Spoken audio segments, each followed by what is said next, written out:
hit go live. So I think we'll be live.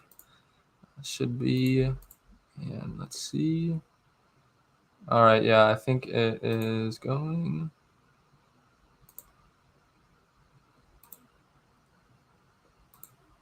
Yeah. All right. So, yeah, let's just get started. This is Investing Sensei. He's here to talk to us about his, basically his investing strategies and some of the different ways he invests, and just kind of give us a little bit of a different perspective. So, first of all, I guess you can just introduce yourself and I guess tell us as much as you or as little as you want to, and we'll go from there. Hey everybody, I'm Investing Sensei. I got a YouTube channel. Right now, my primary goal is to try to reach fire. I'm about 29 years old, and I'm trying to get one of my, well, it's really my dividend growth portfolio to 1 million, and just capital appreciation. Eventually, I want to live off dividends. Right now, my goal is to try to get that portfolio up in value because the more money that you have, the faster it compounds. And yeah, I also have a growth portfolio and then some crypto, which we might be able to get into later on. Yeah. Uh, yeah, that's something with the, like you were saying, like the value of the portfolio. Some people I feel like they say like, oh, I only care about like the income, which like to some degree, like I guess that makes sense, but at the same time, like the value definitely matters, I think, because uh, at some point you might want to like put your investments somewhere else, and so like having that value there, it would put it somewhere else, I guess, is Yeah, just well, what seems like pretty important to me. Yeah, well, what's really nice about just like capital appreciation as well, especially like in your younger years, is that you don't really have to pay taxes on that. And all the dividends you earn right now, they're even though you get a tax break by, they become qualified dividends, that's still kind of eating into your potential profits down the road. So like one of my stocks that I've invested in is Nvidia, and I've gotten some really good returns, but I've paid zero taxes on it so far, and it's brought up my portfolio quite a bit. So, I mean, there's pros and cons for everything. I guess it depends on your like investing horizon, which mine's about Yeah, 10, 15 years or so. yeah. So I guess that's sort of what I wanted to talk. Well, not really your investing horizon right now, but basically just like why you started. Like you mentioned, your like kind of goal right now is fire, but I guess just like what motivated you to start investing. Kind of how did you become aware or interested, really, and kind of what are your goals? So I guess what really started me was I graduated from my university and I got a bachelor's in, I guess, computer engineering, but it's mostly like software development. And so my house was already paid off, and most of my income went into the bank account. And I just didn't see it grow and grow at all. And this was back in 2019 when I started investing. And so I started looking into passive income, and then that's where I found dividend growth investing and just investing in general. Previously, before that, people would tell me to invest in the stock market, but there's a lot of people that made it look very like scary and like, oh, I just want to stay away from that. But as long as you invest in blue chip companies and invest for the long term, you typically make money. um but yeah, what was the other question? Yeah, I guess just like what are your goals? You sort of like mentioned that a little bit, but Yeah, my goals, it's kind of hard because I have a couple things. So I want to retire before the age of 60. Like I want to retire really early, but there's a lot of stuff that I've been taking advantage of, like your Roth IRA, which I think you can't take advantage of it until yeah, like 60. and then you have your HSA account, which is like a triple tax advantage, and then your 401k, which is all that stuff I try to max out every year. And, Mhm. all that stuff's going to be towards my later years. So right now, I've been trying to sell options and just my dividend growth portfolio, uh, to hopefully live off of that until I reach age 60. Yeah, that's kind of like definitely an interesting discussion and I guess debate that can be had because you definitely have a lot of people that say like, "Oh, max out your Roth IRA, max out your 401k, all that stuff." But I mean, if you want to like retire or not necessarily be tied down to a job before the age of 60, that's not necessarily the best advice. I mean, um, you just have to look at it in a little more nuanced manner, I guess. Um, so I don't know. For me, like I don't think I would probably want to max out like 401k once I get a like full time like salary type job. I don't know. It's definitely something I have to look at and look at the numbers specifically, but Yeah, I it's mean, like typically on the 401ks, you can kind of, well, like my company will contribute a certain amount, like yeah. 3, 4%, depending on the company. And all you have to do is contribute that amount. So it's almost like free money. So you definitely want to contribute at least that Yeah, amount. yeah, definitely contribute. Yeah, yeah, for sure. Right now on my co-op job, I get like 401k with the co-op, which is pretty cool because like you're just like kind of a temporary like hourly employee. So it's great that you get 401k, but they like the first 3% they match 100%, and then the next 3% they match 50%. So like if I contribute 6%, they match 4.5%. So and that's like the max that they'll match. But so like yeah, definitely if you have that um, support, I guess, from your employer of doing the match there, that's definitely worth it. So you mostly just said you're investing in stocks, be it dividend growth stocks or some more like growth focused stocks, I guess, and you do some options. You have some crypto. Yes, Uh, some crypto. And then I recently started buying some NFTs, which, oh man, yeah, they're just more like a speculative kind of thing. But I don't know if you've heard the Vivi app. what?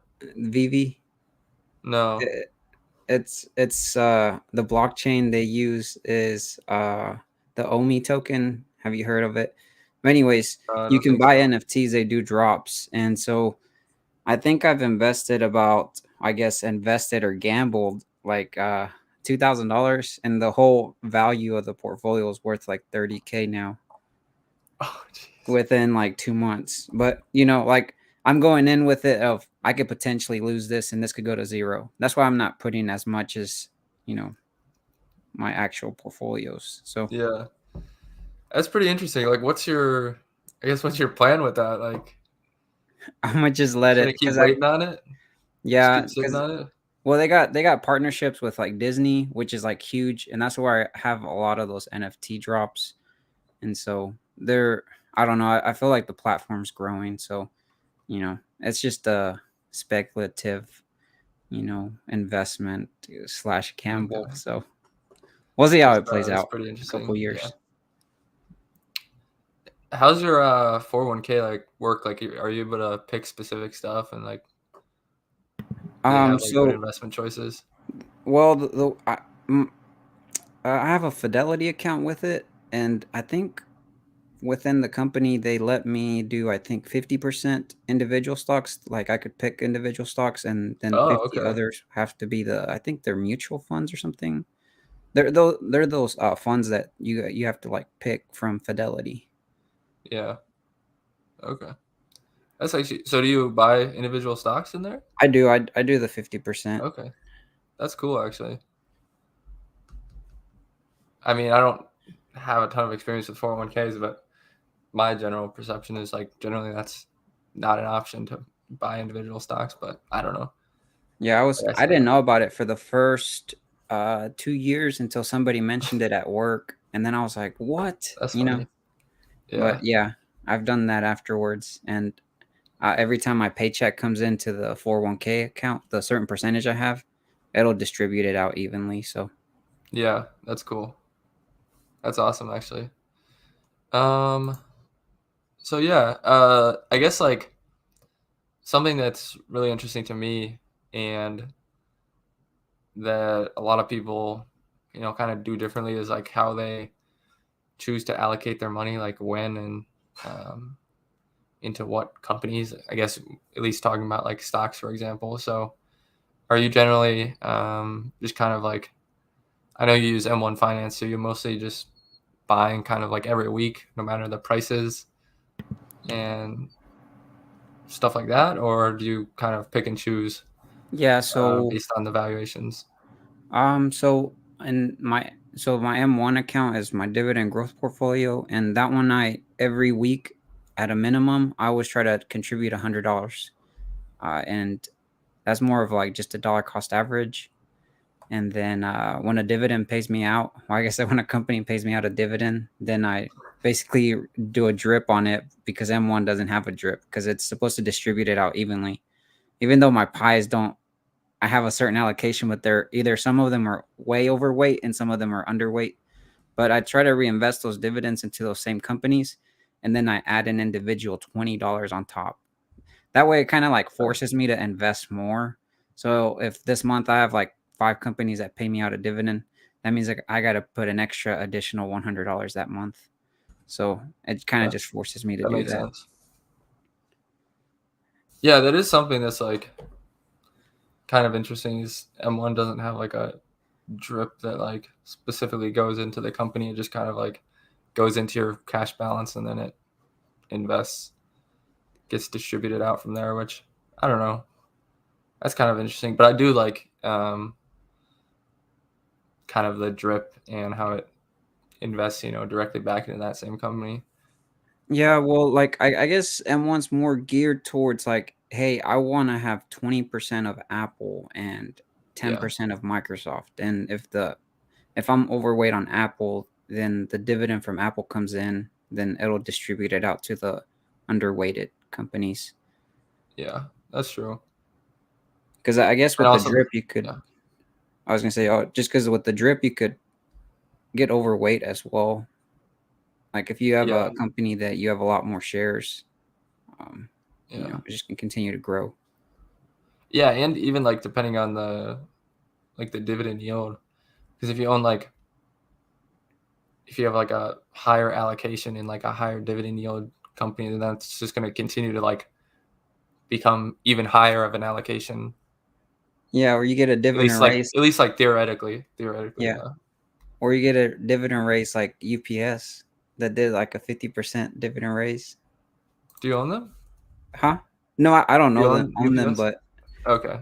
yeah, but I Yeah. saw it from the earnings. Okay. I'm Did they pretty have sure it a was 50. Huh? they didn't have like a cut. They've had like No, no, a no. pretty It was long a record, raise, a right? 50% raise. No. Well, I'm just saying like they Oh, didn't have a cut previously. like in the last year or two. Oh, I'm not sure. I I I only didn't think so, but Yeah, let me check real quick. yeah.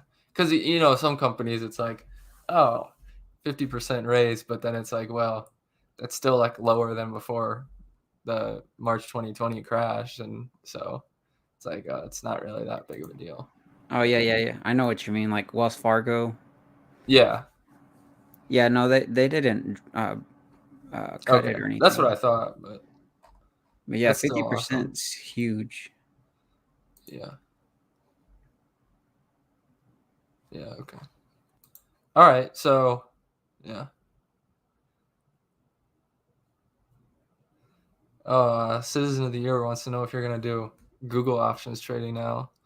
They had a stock split like 20 He to read one. I thought. Yeah, he read my mind. Yeah, Oh, they're doing 20-1 stock split. yeah. So what's it I gonna think be it's like? gonna come out to like 100 and something dollars a share. 960. it'll be right around 150 if it's like $3,000 a share would be $150, right? I think so. So yeah, it's crazy. Like yeah, yeah. I don't know. That's like the honestly that's like the only thing that seems like appealing about a stock split to me these days.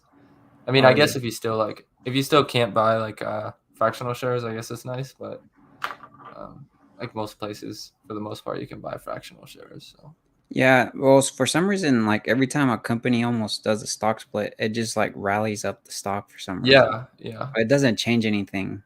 It's like yeah, if you have a yeah, pizza and you cut it in 10 slices, you still have a whole pizza. yeah. I got had two slices of pizza today. They had like this week they had like these sales meetings at work, and so they always like get food for those sales guys. And they had like I think this is like the last day. They had a bunch of pizza left over, so Man, that was lucky. a good time. I started I tried to start eating healthy. I started doing P90X and man, it's pretty tough. Yeah, I try to eat fairly good too, but I don't know stuff like that. I got to take advantage of, you know. Oh yeah, that's true. So, all right, well, so yeah, I guess you mostly just like um, all your. So you were talking about like the buying, sort of doing like the manual drip, Yeah, and then so buying like $20 extra. yeah, so So is that's that just like? Sorry, you go ahead. well, I guess you can ask me. Sorry, I interrupted. No, I was just gonna ask like, is that like your contribution, or do you contribute other amounts just like and let Oh it M1 like do its own buying? no, I kind of have the auto reinvest thing on M1 disabled, and I pick my own Oh, okay. stocks on what I want to buy. Okay. So, like these past couple months, I've been buying Lockheed Martin, and now it's finally coming back up. It was like around Yeah. 330. It's like I Yeah. think last time I checked, it was like 390. And Yeah. like the company that I've been buying recently has been Target because I think it dropped below the 200-day uh, SMA. And so to Okay. me, I kind of use the technical analysis to just tell me like, oh, hey, this company has dropped below this is probably a good time to start dollar cost averaging. And obviously, Yeah. it could bounce or it could go down lower, which to me, I'm perfectly fine if it goes down lower. Yeah. Yeah. Target's one that's pretty solid. I noticed like a month or two ago it's just keeps dropping the past like few months. So I don't own it currently, but it's definitely pretty solid. Forgot what I was about to say. Um, so is your job like in sort of like tech software engineering? Yeah, Yeah. it's in development, software development. Okay. Okay. Yeah. Cody wants to know if you're loyal to your job, or if he thinks it's beneficial to switch it up these days. I actually want to. Well, I kind of don't like the 9 to 5 job aspect because I feel like you lose a lot of time, and I kind of want to get to the point where I'm either generating enough passive income to live off, or I have a different side hustle to be able to generate the money that I need to live off. Yeah. Is there anything like aside from YouTube you've been doing So in I work. that regard?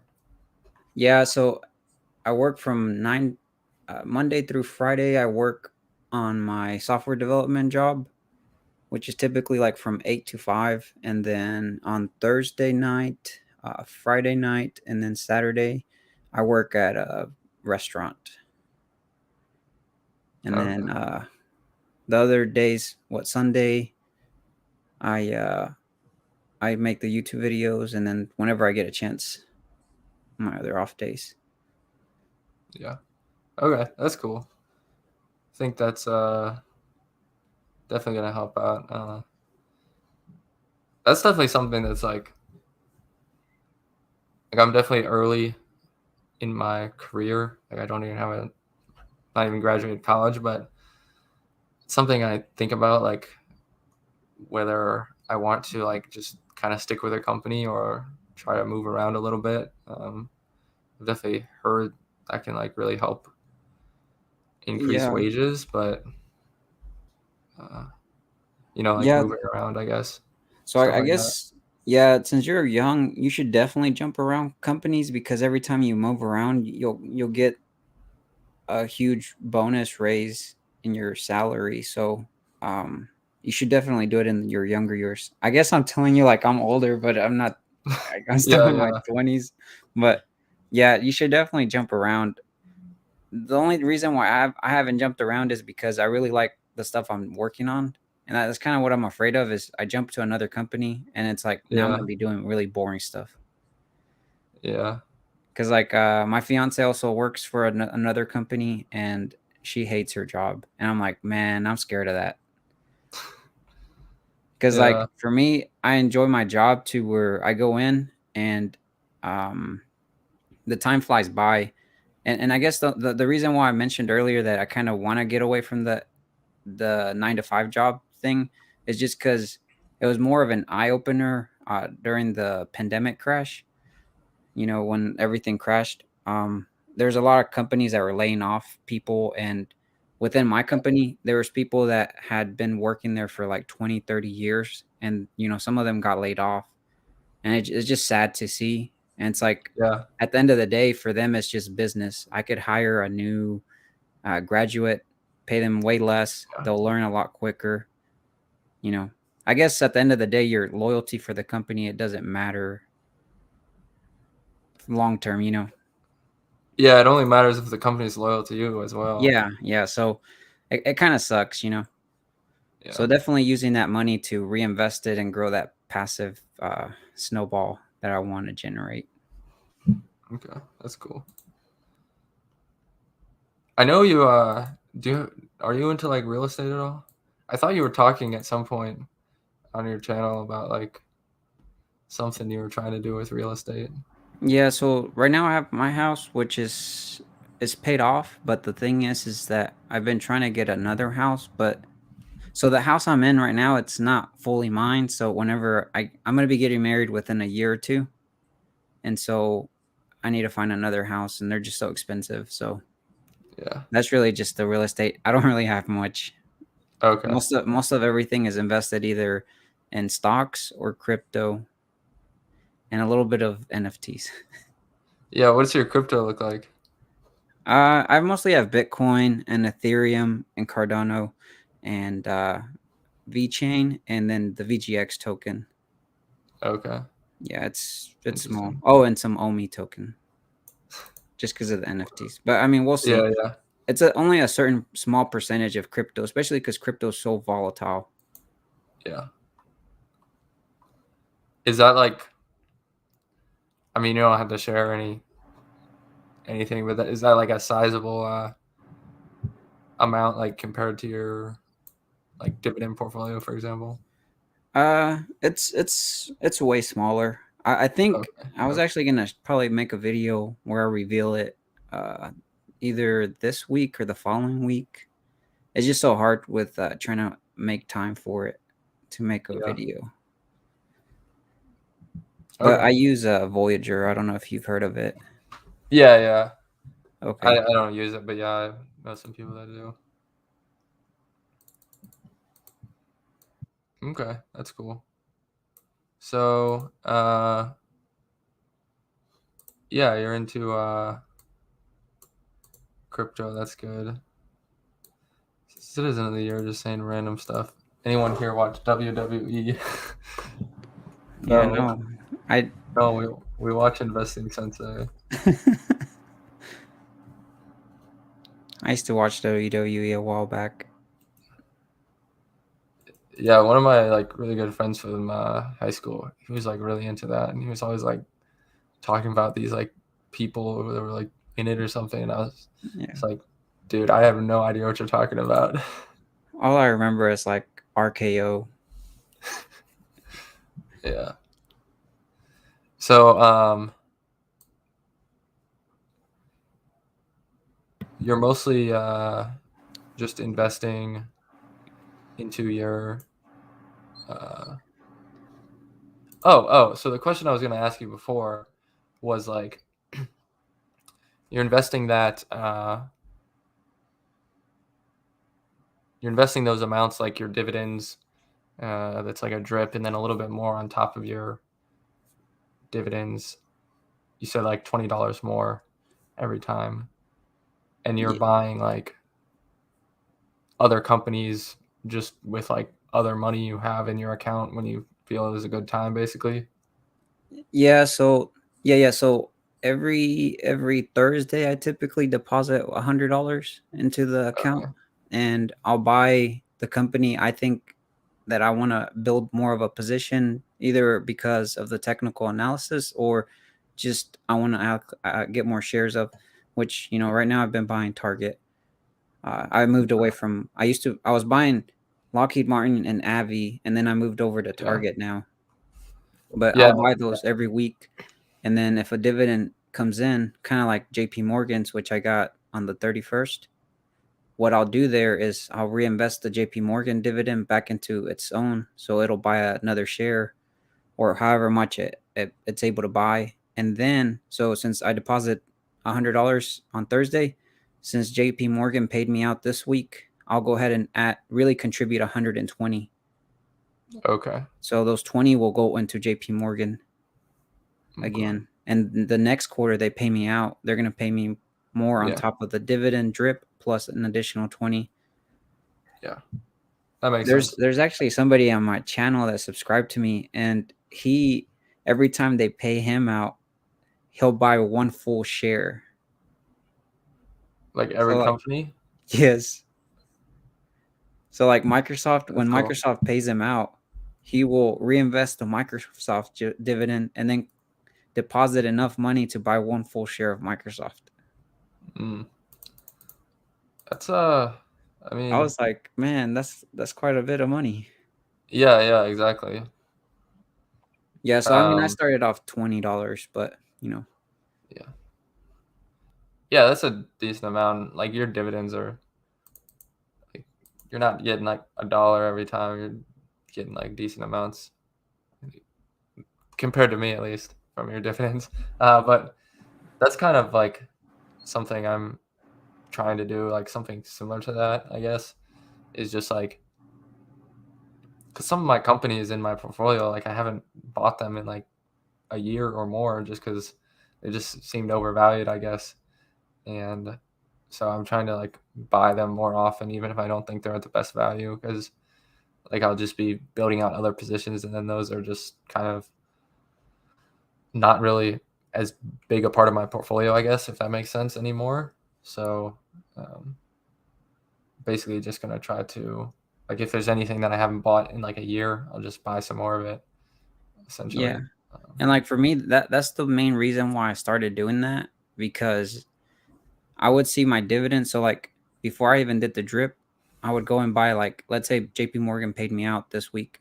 I would go and buy Target with it, which I guess at a point you're like, that's actually good because you think Target's undervalued for you know, for its current price. But then I wouldn't buy JP Morgan anymore because I'm like, JP Morgan's kind of overvalued at a certain price. And so that's why I started doing the drip. And then, Yeah, the additional $20, just like, here's a little bit of money, just even though if you're overvalued, just a little bit so you can grow out next quarter when you pay me out. And, yeah, that's kind of what I've been telling my subscribers as well. Like I do $20, but you don't have to do $20. You could do $5, an additional $5 or an additional $10. It's just a cool thing to yeah, see every quarter, seeing your dividends grow a lot larger. yeah, yeah. Because that's definitely happened to me. Like, or my quarters, like especially some of the quarters or some of the months that like don't have as many companies, like maybe only 2 or 3 companies pay a dividend that month.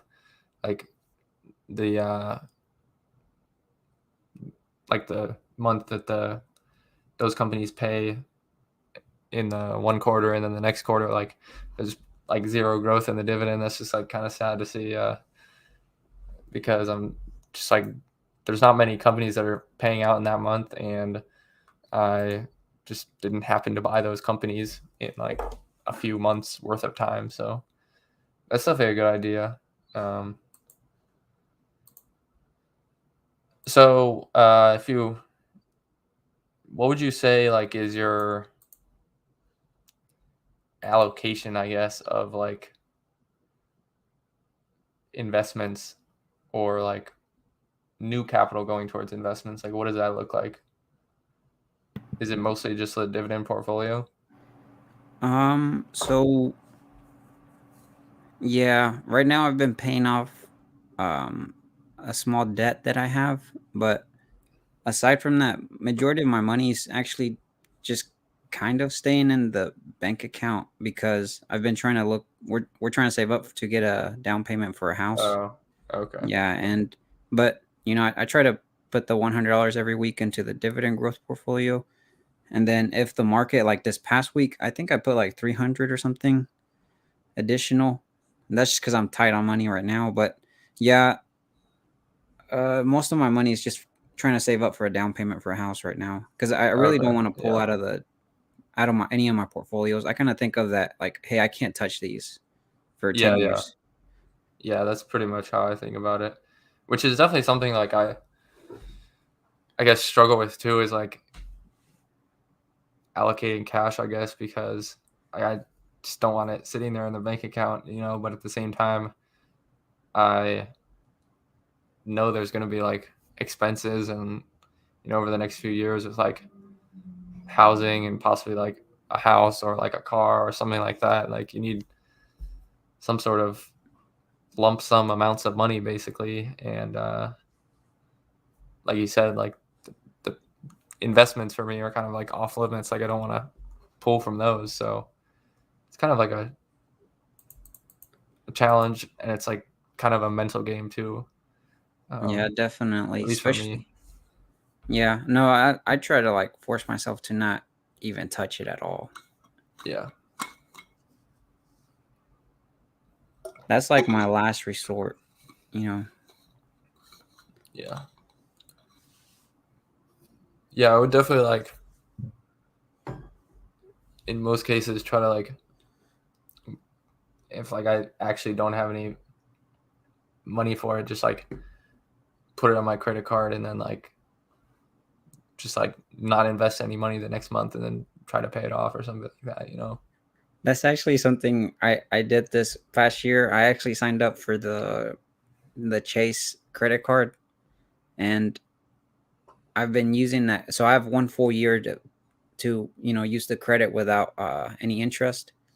So Yeah. like I have the money to pay it off the amount that I've been using, but I've been trying to make more money with it, which is kind of Yeah. like a little bit riskier. But I, I have the money in the bank account to pay it off if something was to go off, go wrong. Yeah. It's just kind of like a Almost like it's you're almost like borrowing a the money for a year. yeah. It's sort of like a cash buffer for you, if I understand what you're saying. Yeah, so And like then let's say that I use $3,000. Like if I was gonna spend $3,000 in like groceries and like just expenses, those $3,000 would be gone, right? But yeah. I can put them on the card and say, "Hey, I'll pay you later. I'll use these $3,000 to make more money now." Yeah. Yeah.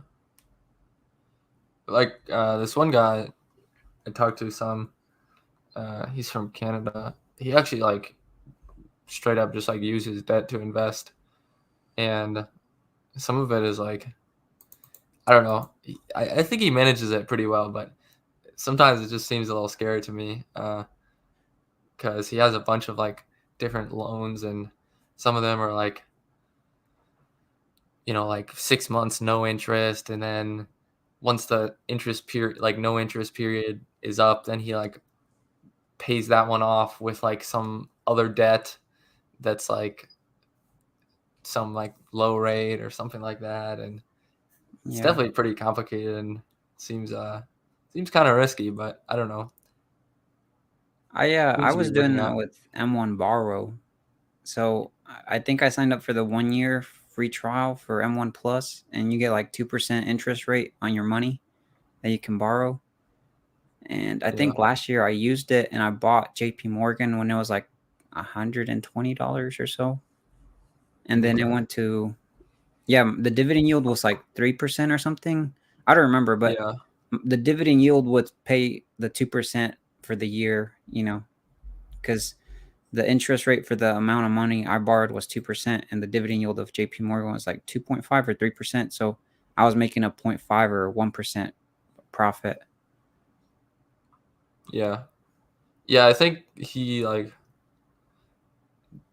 a lot of his companies are like I think he invested in a lot of like banks and like financial companies that pay like 3-4%.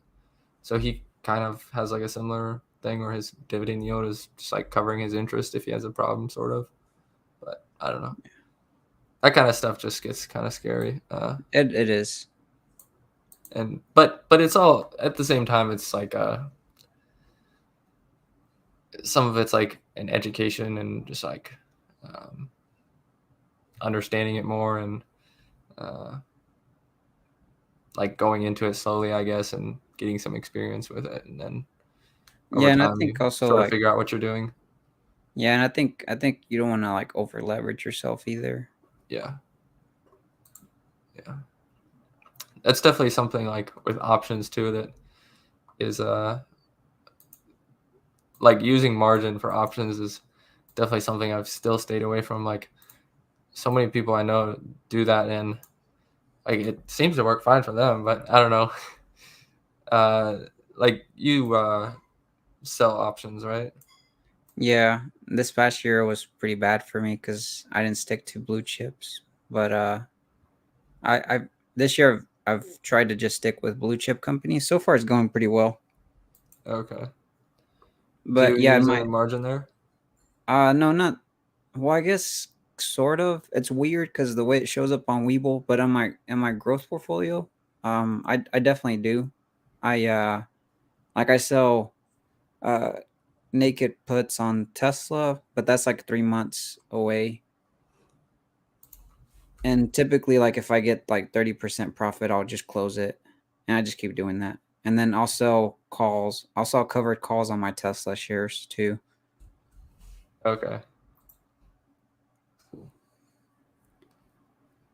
Yeah, the yeah. I mean, like you said, like you're just kind of um, at least with margin a lot of times it's you're not really using margin with options. At least when you're like selling options, it's just kind of like increasing your buying power essentially.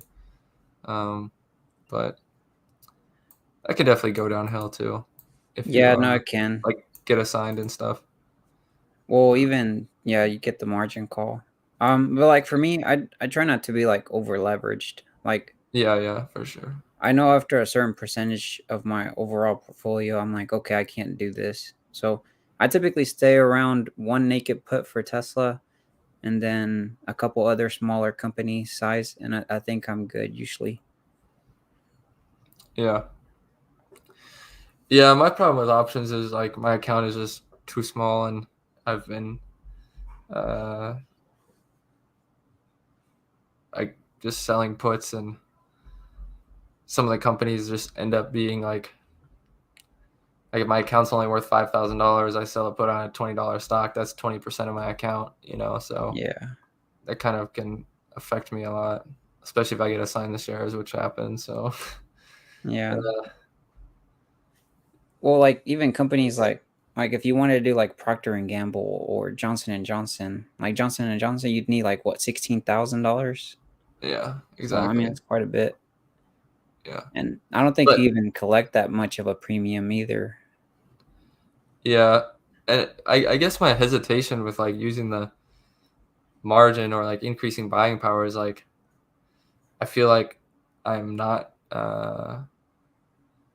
doing well enough at this point without using that, and like using margin or increasing my buying power.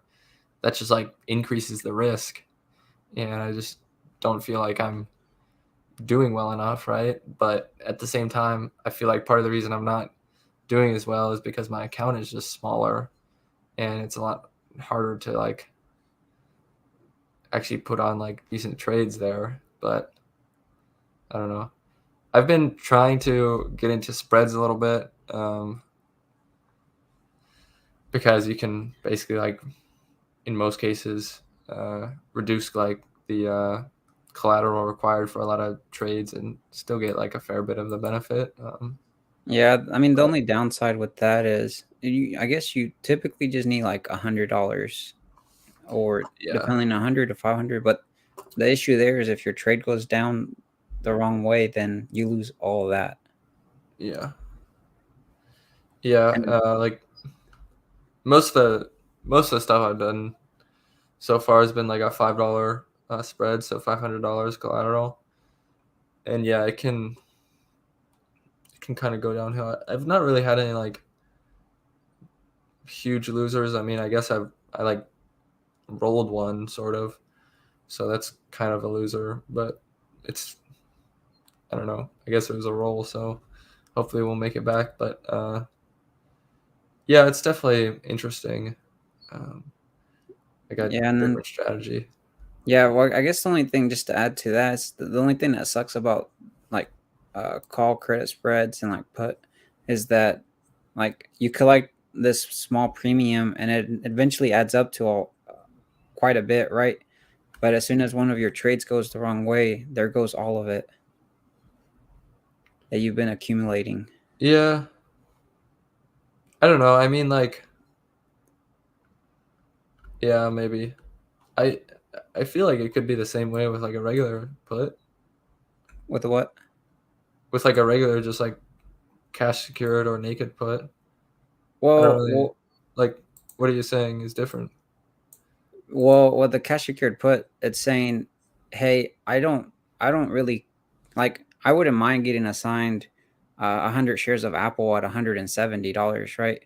You're going in with that mindset, and if the trade goes the right way for you and it doesn't reach 170, then you just keep the premium, and then you go on for the next week and put another trade. But if it goes the wrong way and we have like a correction or a crash or whatever happens, right? You already went with that mindset of, hey, I'll get assigned a 100 shares at 170 for Apple. I don't really care because it's a company I don't mind holding. So Yeah, I see what you're with a saying. credit spread, it's like, oh, it went down 170. I completely lost my $500. Yeah. Whereas like with a put, you're basically like if it goes down to 170, well, now I own the shares, and And you'll collect Apple's a the good dividend. company, so I'll be fine in like whatever a few months or a year when they go back up. Yeah, assuming it's Or not like overvalued or something, you know. yeah, yeah, yeah, But yeah, I yeah. mean, That's a good point. yeah, that's the only downside with call credit spreads and stuff. But I mean, they're nice, especially for small accounts. But the problem is that you could definitely lose a lot in a correction, Yeah, or if you pick the wrong stock. yeah, yeah. The one that I rolled right now is Square, and Oh man, that one's been tanking. yeah, PayPal too. yeah. Like I just don't understand. Like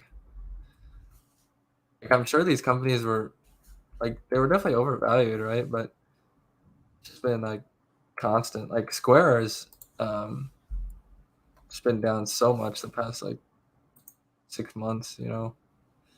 So I don't know. Yeah, I don't know. The whole market has gone down some, and like my portfolio was like at 217, and it went down like to 185, like within a week. Yeah, that's pretty crazy actually. Yeah. And that's mostly because most of my allocation has been from gains from like Nvidia and Apple and Microsoft, and so like they moved down pretty bad, and so it took my portfolio down. But like, what's really nice though about like dividend investing is like, you know how like I invest at $100 every week. Like I have these scripts that are in my Google Sheets, and like every time I come back every week, I make those updates. I just see that snowball grow and get larger. You know those projections. So it's really nice, especially with the portfolio moving down or up or sideways, whatever it's doing. Yeah, I come back every week and I see that snowball grow larger.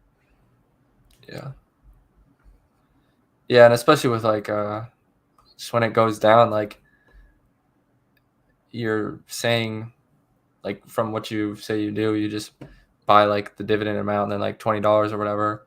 You're just like buying more shares, so it's like even better Yeah. Like essentially. definitely I really enjoyed that portfolio versus like my options portfolio and my growth portfolio because they're I feel like they're a little bit more stressful than dividend growth. It's Yeah, like just put yeah, the money in and you're gonna see it grow, you know. I yeah, mean the growth, not saying that growth is like that, it's just that you don't see like any immediate results from it right yeah, yeah, away. exactly. Yeah, that's well, and that's kind of like what I like about options, I guess, too, is it's like to me, options and dividends, at least if you're like selling options, of course, are like similar because you're both like sort of like realizing, trying to like realize smaller amounts of money along the way, um, as opposed to just like getting all that capital appreciation, and which capital appreciation and growth is like nice, but it's like it's nothing really guaranteed, like it can just go down the next day. So I don't know. Yeah. I mean they could also do a dividend cut too. Yeah. But yeah, I mean I think they both have their pros and cons, but definitely like investing when I guess I'm pretty sure you've heard this. Like when people invest in a bull market, everybody feels like they're genius. But when Yeah. it comes Yeah. to the pain, like we've been in this past month, like that's when you see the real investors and like the Yeah. growth. Like for you to stick with it, I feel like that's so difficult.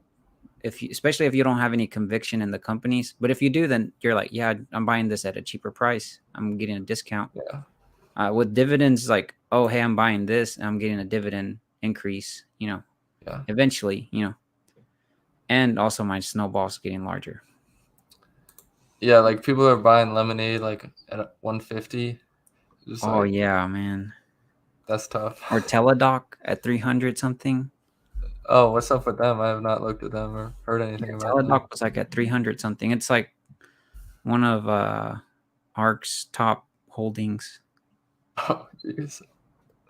Yeah. Oh man. Yeah. See, that's the thing is like people just like hyped up all these companies and like yeah, I'm sure they're great, but like they're just like I guess I'm talking mostly about like the quote unquote like COVID pandemic stocks, um, like Teladoc or Zoom or something like that. Uh, like I definitely think the pandemic probably like accelerated the growth of their business for companies like that, but it's not like it really changed the business, right? It's just like giving them more customers sooner, and you know some of those may last for a long time and some may not. So I don't know. Well, I I was think I was always kind of like skeptical of those yeah, I mean, the main thing things is like that that. they're not profitable businesses right now. Yeah, But like, yeah, like what was it last year that the SPACs were the big thing too? yeah, And like now if you look at the SPACs, they're down too. yeah. I have a $15 put on Palantir, so You're gonna get assigned? maybe it's in like 3 weeks. I think Oh, it expires, so you we'll could see. always roll it as well. Yeah, hopefully Theta will help me out some. But yeah, is there anything else like you do investing wise that you haven't mentioned you want to talk about? Um, Mm, no, I don't think so. I just the little I guess little side hustle, I guess, or little gamble I have is just the NFTs that I bought that I'm so yeah, that's surprised kind of about. interesting. Yeah. I mean, it's really cool because you can. I got a comic book that I think I paid like $7. They're gems, is what they call them. So one gem is $1. But I paid Okay. $7 for that comic book, and it was like a rare, and it's worth like $500 now. Was it like random what you get or? Yeah, it's random. It's a blind box drop, but Oh, okay. yeah, I got a. I guess I got lucky that time. Okay. But I mean, I guess I could think of it as more of like a hobby though too, because it's kind of entertaining. Yeah. That's interesting. So like can you just like sell them at any time or what? Yeah, you can sell them. I haven't sold any just because I don't know how the taxes would work on that, and that's why I've just been holding them. Yeah. But they've actually That's gone up interesting. in value. The one that's kind of like I can't believe I paid that much. I bought the RDD2, the Star Wars one, and I didn't get it on the drop. So for the drop, I think it was like $120 to enter the drop, but you're not guaranteed that you'll get one. They sell Oh, out okay. within a second, but I didn't get it, and then I bought it off the market right after it dropped. I think it went up to like $500, and I bought it at 500, and it's worth 8,000 now. A couple months later.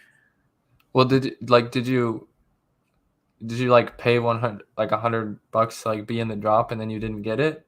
Is what No, you're no, no. saying? It's Oh, like okay. you enter the drop, and if you get the like if it tells you like, hey, you got it, then you pay the money. Oh, okay, okay. I see Yeah, what you're saying. yep. It's not like you lose the money because you entered Yeah, the okay. drop and you didn't get it. It's only if you get it, then you'll pay for it. Okay.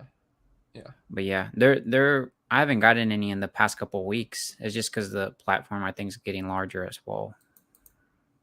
Oh, like you've entered them and you like just don't Yeah, get I haven't anything? gotten any. It was a Okay. lot easier a couple months ago. That's interesting. How'd you Yeah. hear about that? Uh, I don't remember. I think I watched a video on YouTube, and I was like, "Oh, this looks interesting."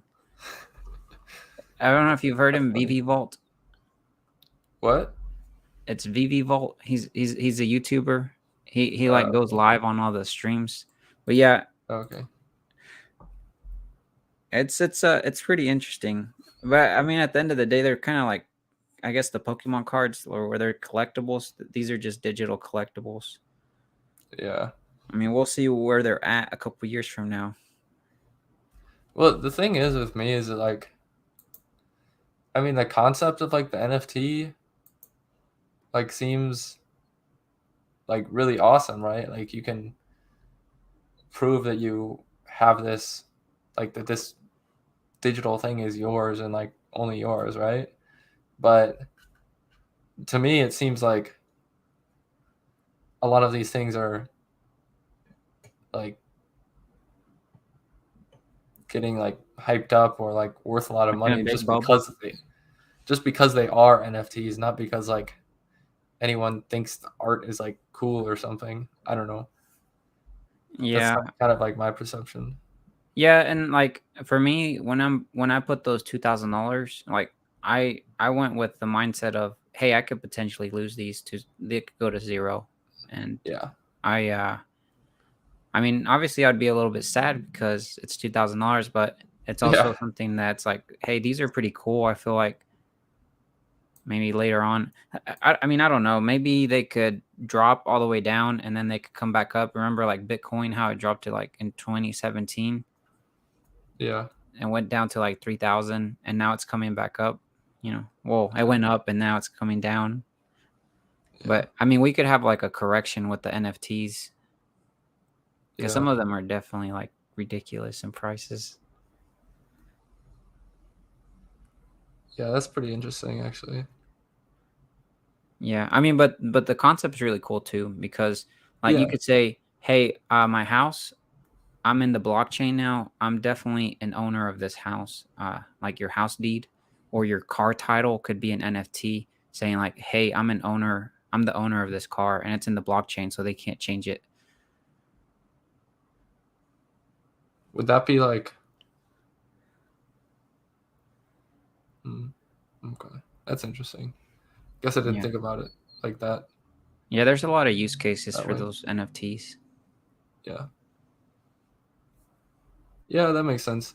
Yeah, like I said, like it does, like the actual technology and what it does is pretty useful. Just like the actual people just like buying and selling stuff is just seems kind of sketchy and overhyped to me, I guess. But I haven't really looked into it that much either, so Yeah, I definitely I don't know that much about it. yeah. I mean, I might make a video just showing the NFTs I have. See who's interested in those. But I haven't sold any just because of tax purposes. Yeah. But I mean, we'll see. Yeah, crypto is weird with taxes too. Like, uh, it's kind of annoying with like, if you like mine a cryptocurrency, right? You Huh? basically are supposed to pay like tax on like the basically treat it as income as like the fair market value when you mined it, even if you didn't sell it. And then that fair market value when you mined it is like your cost basis. And then if you go to sell it, you have to pay like capital gains I basically. would assume you'd have to subtract the utilities, all the stuff that goes into the cost of you mining it, or no? Because Well, if, I guess you could do that if it's like a business, but like if I had my computer do some mining, then I'm gonna have to like that price of me mining it. I'm still paying money because at the end of the month, I'm gonna get a big utility bill. yeah. Yeah, I'm not sure how that works actually. Then I would think it's just like if you have like a business set up for it, then you can do that. But I don't know if you'd be able to do that just like as an individual. But I don't Yeah, I know. mean, like, what was I'm it? not a tax advisor, so You're not. I think you're gonna help me with my taxes this year. But yeah, like crypto didn't used to have wash sales, and I think now in 2022 starting, they're gonna have wash sales. oh, Yeah, okay, it was nice back then. Like you could sell out of Bitcoin and buy back in, and you wouldn't have to worry about a wash sale. interesting. But now you do. Yeah. Well, I guess that's I mean, I guess it's like just equating it to equities, stocks. So Yeah. theoretically, it would make sense. But at the same time, it like if you think about it as a currency, like I don't know if it really makes sense to do that. But Yeah. I mean, to me right now, my crypto, I'm mostly heavily invested in Ethereum just because I feel like it's got the utility to actually surpass Bitcoin yeah, and all the use cases. So like the VV stuff that I've been talking to you about, that used to be on the Go chain blockchain, and now they finally migrated it over to Ethereum. okay, So I mean, I don't know. I feel like Ethereum's definitely. I don't know. I feel like it could surpass it, but you know, every month yeah, I I'm agree. collecting.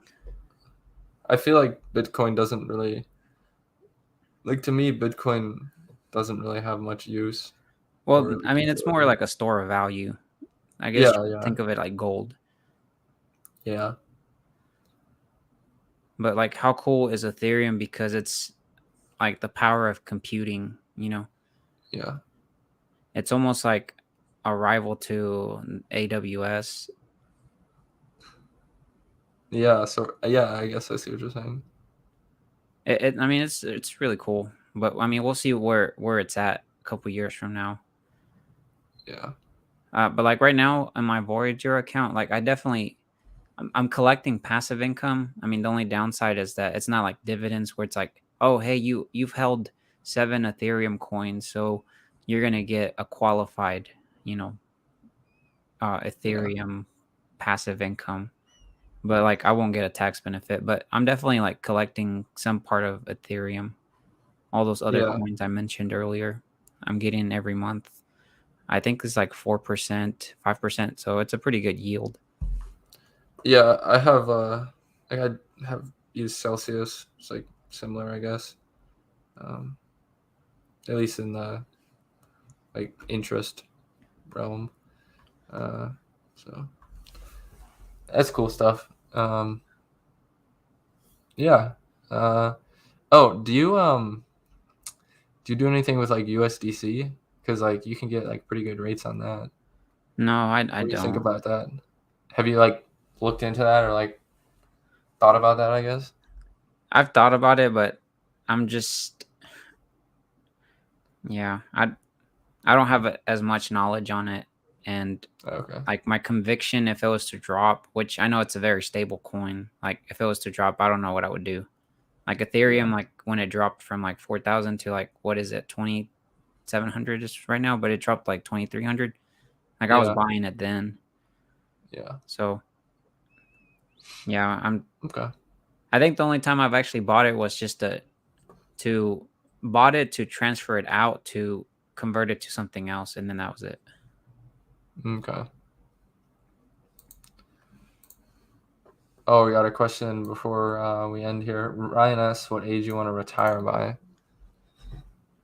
Oh man, I think by age 40 that would be good.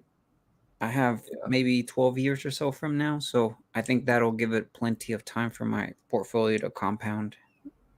Especially Yeah. because like my stocks I'm invested in right now, a lot of them are like really low dividend yielding companies, but they have like a double digit 5-year CAGR. So, towards the end of the years, that's where it's going to start seeing that compounding much faster. Yeah, for sure. I keep saying it like my like goal that's just like kind of sitting out there is like 30, right? But or sorry, 35. But it's just at this point it's like it's just kind of like a number. Like I have no plans really because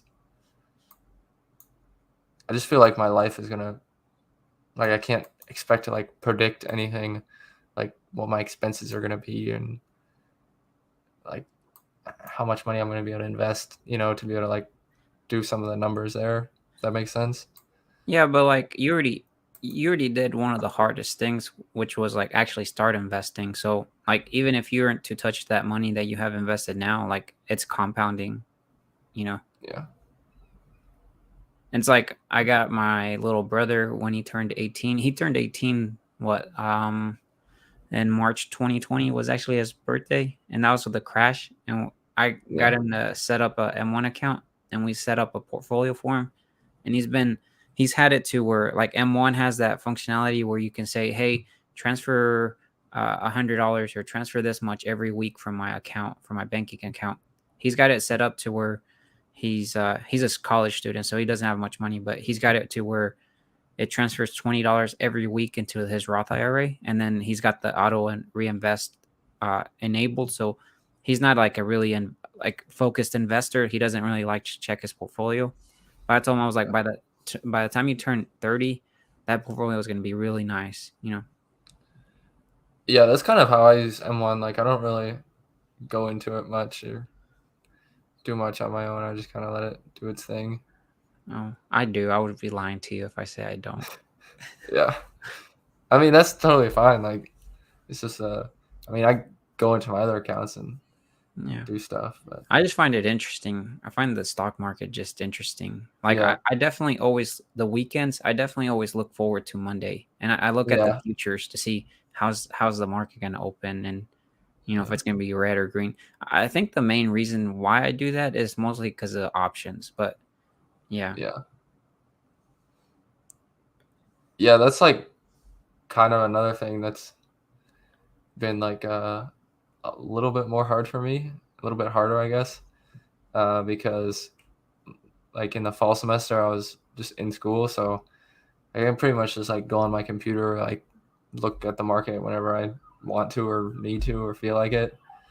But I'm like working co-op like full time right now, so it's like a little bit harder to do that, and I don't want to like look like I'm not working or like be slacking off, especially as a co-op. But I was like talking to my manager today, and I noticed like he has like his two monitors and his laptop screen to his side. Like he had the like stocks pulled up on his laptop. I thought that was pretty funny. Oh, he did? Yeah, my manager. Yeah. Oh, nice. So But yeah, like the definitely enjoy your co-op terms, and it'll set you up for potentially getting like a full-time hire. yeah, I definitely like I'm definitely more busy during a co-op because it's kind of like more of a strict schedule, I guess. But I, in general, I like enjoy that more than like school. It's sort of just like more fulfilling, I guess. Well, like you actually learn something that's applicable. Like Yeah. I actually have a co-op this term in my team, and I'm actually the Okay, mentor. So, that's cool. um, yeah, like he's getting to learn like Python and how to write unit tests and how to Oh, use unit tests. test-driven development. Yeah, Okay, that's cool. Yeah. but yeah, like right now, I gave him like a really simple task was like go into this other old package that we have that I did during like a hackathon, and I told him, hey, can you convert this timestamp from UTC to Central Standard Time because it's kind of hard for us to view it as like that. So he's like trying to learn Jenkins and Python and how to write unit tests and how to fix the existing one. So it's an interesting thing for him, especially because of the like code reviews. Because I guess he's not used to it because like when you're in school, like they give you a project and you're just like, I'm gonna hard code all this stuff and I'm gonna make it sure that it just works and I get an A on the project. But it's not like, or like I guess the other thing is like you write the project and then you change one thing and then you go manually and test certain things and you're like, hopefully I didn't break something else that it used to work. Yeah.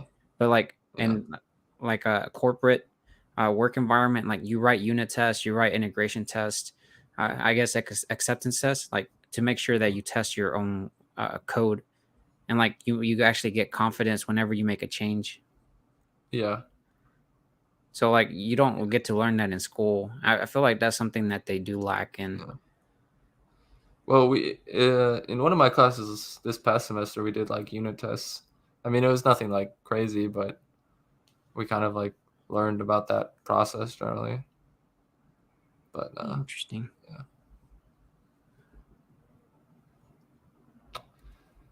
All right. Well, I think we've covered most of the things I wanted to talk about with investing.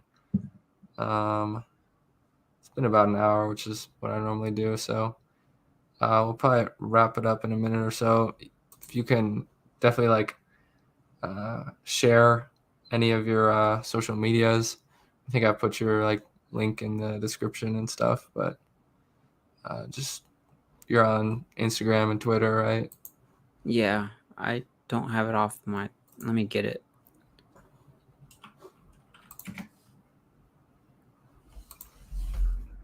Let's see if this works.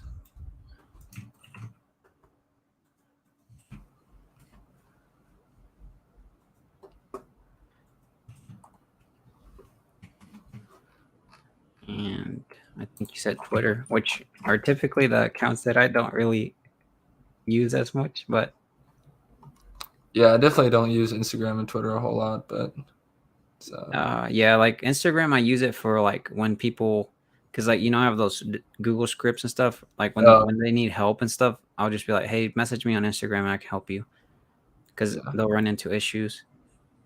Um, yeah, yeah. That's the one thing I was kind of like realizing recently is that like all your stuff with like your scripts, it's like a lot easier to share with people, I guess, because they don't have to have any sort of like external like software or like um, oh yeah, any yeah, of that kind of stuff, like a lot of like I have some scripts, but they're all in like Python, and so like you need like Python on your computer, or you need like somewhere to host it or something like that. So not I don't think really anyone really uses those. I've shared them, but that's like kind of the nice thing. And I think there's a thing in like the scripts where you can even like do a sort of like schedule thing where you just schedule it to run, because that's kind of how like I have mine set up. Is it's just like scheduled to run like every day pretty much. Yeah. And I think you can do like a similar thing in like the Yeah, Google like scripts. So I yeah, might try at some point to set that up, but we'll see. like on mine I would have set it up like that. The only issue is that I kind of like reverse engineered the Seeking Alpha API, and so like if you spam it too much, then you'll get blocked, and they'll think you're a bot. So Oh, okay. yeah, so that's kind of the reason why I don't have like it's almost like a cron job thing. Yeah. But yeah, Okay. I have. I mean, you could, well, like stuff that you need to run Python on. I was actually looking into it because there's there's certain things that it's like, oh man, in Python you could do these things. You could set it up where you have a where you could send a request to a existing container or something, and then it gives you the result back through the app scripts. And I did it once, and I got it working, but um, I wasn't very reliable. Okay. So that's kind of more why I went with the approach of um, with the temper monkeys, because you're already logged in. You just grab the data and then paste it into the Google Sheets, and then you have scripts underneath the hood to like parse all that correctly how you want it. And it's just a lot Yeah. nicer because like how you said, like there's a lot of people that if they have Windows, they're not very um like they don't have the knowledge to install Python on Windows. And it's like at that point they already zone off and they're just like, oh, I won't try Yeah. this. But if you give them like, hey, just paste this stuff here and then you're good to go. Sometimes, Yeah. what I've noticed is sometimes they'll like miss copy one thing, and but that's easy to solve. Yeah.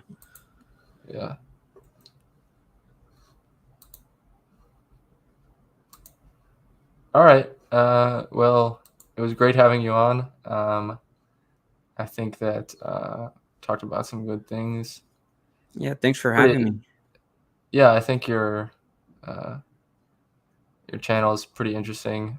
Uh, Mostly just talk about dividend investing, it seems, but talk about some other like your options sometimes and stuff like that. So Yeah. We'll see where we're at in a definitely couple of years. recommend definitely recommend everyone go check them out if you are not subscribed already. Um, and yeah, Oh yeah, thanks let me like everyone your for video real quick. what? Oh, I okay. said, let me like your video real quick. Yeah. Just want to thank everyone for coming on here and really appreciate all the support. And should be another video out this Saturday, which will be the January dividend video. And then hopefully we'll have another stream next week. We'll see what happens there. But thanks for coming on, guys, and we'll see you in the next one. Bye, guys.